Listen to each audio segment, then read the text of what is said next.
Saudações, sejam bem-vindos.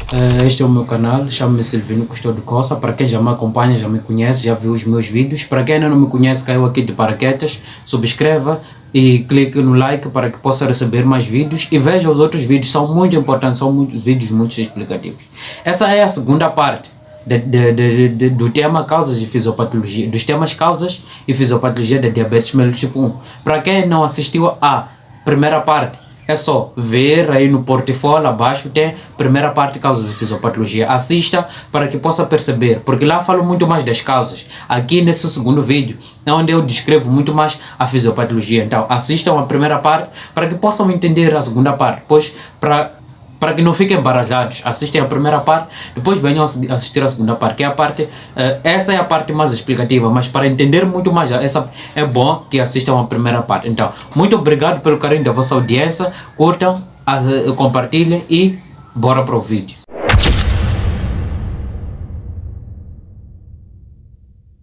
GAD65 é um anticorpo anti-descarboxilase do ácido glutâmico.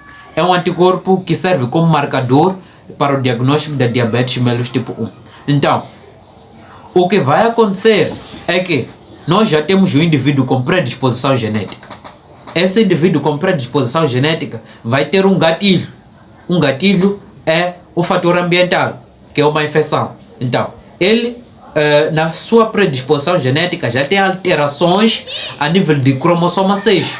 Já tem um polimorfismo a nível do complexo de histocompatibilidade principal. Esse polimorfismo faz com que haja alterações no reconhecimento das células do organismo, como também das células dos antígenos do organismo, como dos antígenos estranhos.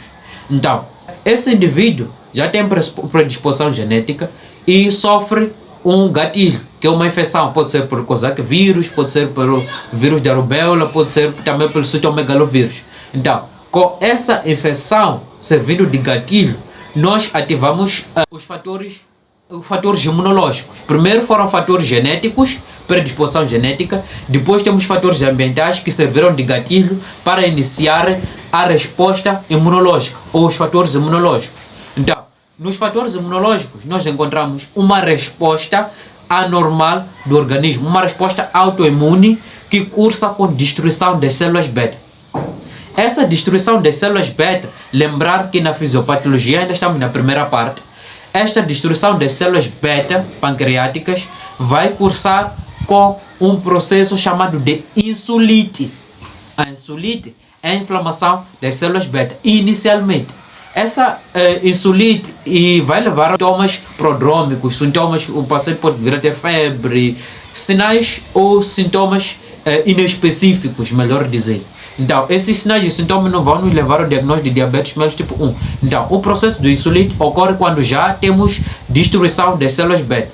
Ativou-se o complexo de histocompatibilidade principal que apresentou, temos aquele polimorfismo no complexo de histocompatibilidade principal que levou à apresentação do antígeno das células beta aos linfócitos TCD4. Os linfócitos TCD4 atuaram e iniciaram um processo de destruição das células beta que cursa com insulite. Então, numa segunda fase, o que nós vamos encontrar é que nós já teremos déficit de insulina. A déficit de insulina, ela não tem sinais e sintomas específicos, porque nós sabemos que a insulina é um hormônio anabólico, promove o anabolismo. O anabolismo é a transformação de micromoléculas para macromoléculas. Então, a insulina vai fazer com que haja síntese do glicogênio e do lipogênio.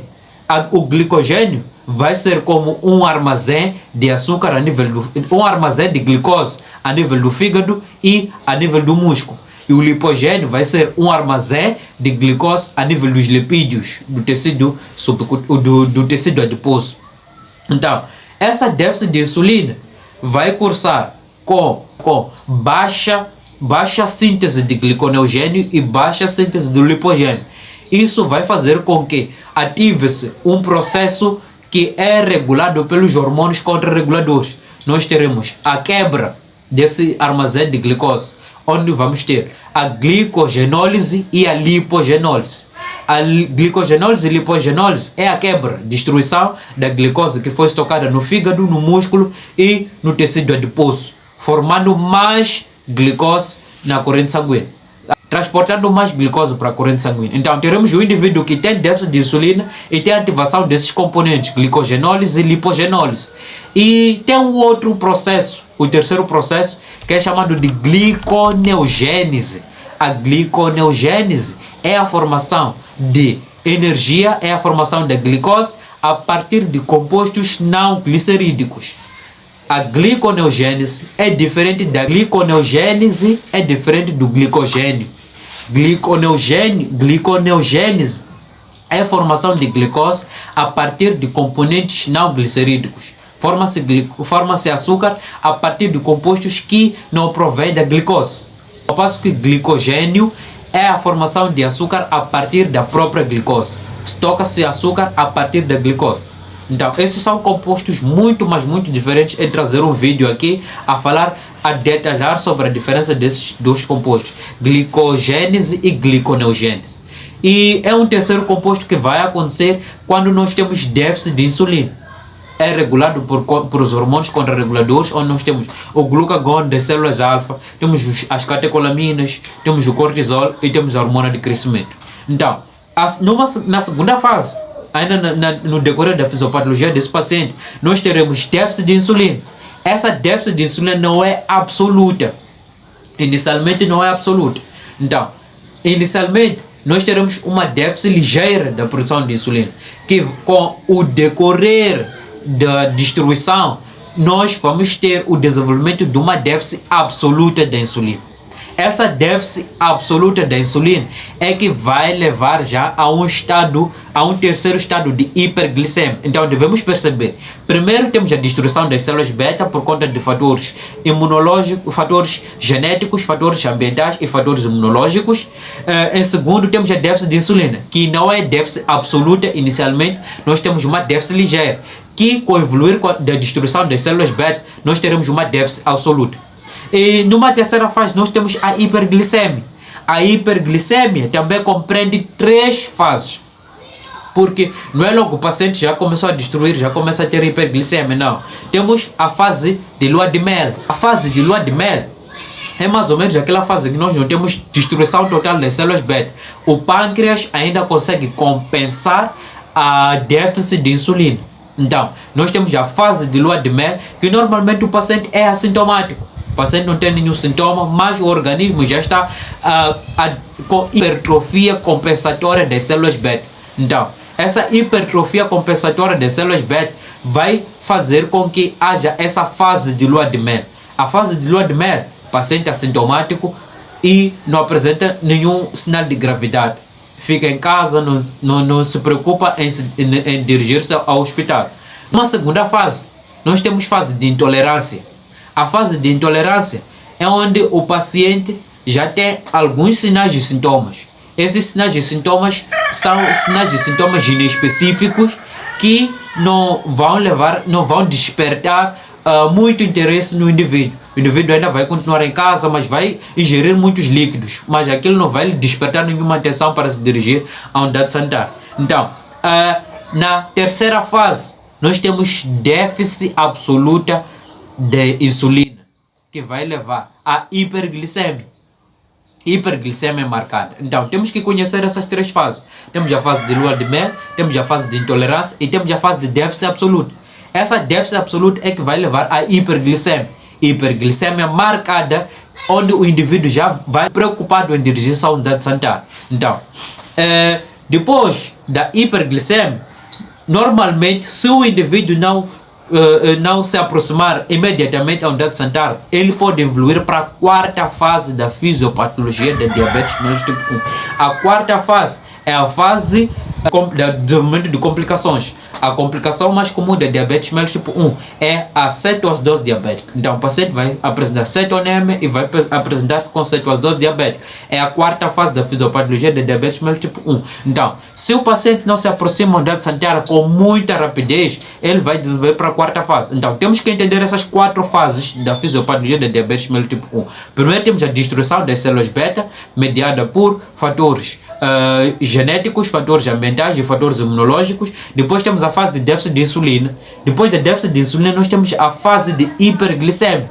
Essa fase de hiperglicemia é que vai já levar a alterações a nível da homeostase do organismo. Essas alterações homeostáticas é que já vão iniciar os sintomas da diabetes mellitus. Temos poliúria, polidipsia e polifagia, perda ponderal. Então, a hiperglicemia é que já vai causar alterações homeostáticas que vão cursar com poliúria, polidipsia e polifagia. E depois, na quarta fase, o paciente não se prontificar a ir à unidade sanitária, ele pode já apresentar-se com cetonemia e cetoacidose diabética. Então, o que vai acontecer com o indivíduo que já se apresenta com sinais e sintomas de diabetes mellitus tipo 1 é que quando ocorre a déficit de produção da insulina, normalmente nós temos glicogenólise, lipogenólise e gliconeogênese. Esses três processos servem de gatilho para a hiperglicemia no indivíduo com diabetes mellitus tipo 1. Então, a hiperglicemia vai levar a alterações na homeostase. Quando nós temos a lipogenólise, a degradação dos lipídios para formar a glicose, nós teremos o uso de ácidos graxos.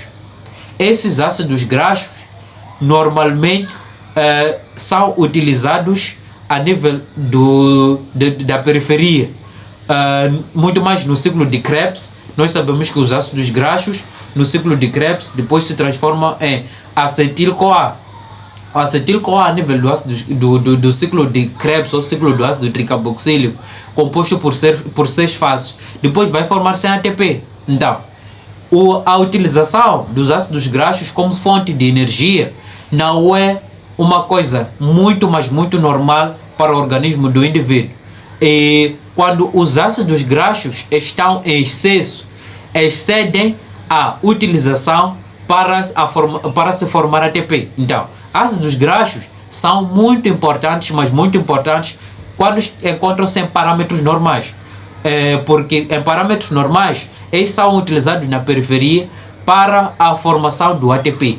ATP surge por conta da produção dos ácidos graxos, que se transformam em acetil-CoA. Depois do acetil-CoA, nós teremos a formação do ATP. É uma fonte de energia para as células, que é formada a nível do mitocôndrios. Então, esse processo ocorre quando os ácidos graxos estão no nível normal. Mas, quando os ácidos graxos estão elevados acima do normal, nós já encontramos essas alterações a nível da homeostase. Pois os ácidos graxos em excesso são eles que vão iniciar o processo da formação de cetonas. Os ácidos graxos levam à formação de cetonas. Quando chegam no fígado, os ácidos graxos levam à formação de cetonas. Essas cetonas é que vão levar à alteração do pH sanguíneo. Então, nós sabemos que o pH é de 7.3, 7.4. E normalmente o pH, com a presença elevada de cetonas, iniciada pela presença dos graxos, vai levar a esse quadro de baixo pH. O baixo pH vai levar a acidose metabólica. Então, nós temos cetose, acidose diabética. Cetoacidose diabética. Então, cetoacidose diabética irá fazer parte do meu quarto vídeo, onde a gente fala das complicações. Complicações agudas, complicações crônicas. Então, fiquem muito atentos no canal esses dias, pois de trazer vídeos muito importantes, vídeos explicativos sobre a diabetes mellitus tipo 1. Então, espero que tenham gostado desse vídeo. Assistam mais vídeos, tem muitos vídeos aí. Curtam, compartilhem e coloquem like para que o meu canal cresça. Então, conto convosco, conto com a vossa presença, conto com a vossa subscrição. Muito mais conto com as vossas dúvidas. Apresentem temas que gostariam de me ver apresentar, algumas sugestões de temas que gostariam de me ver apresentar. Então, muito obrigado pelo carinho da vossa audiência.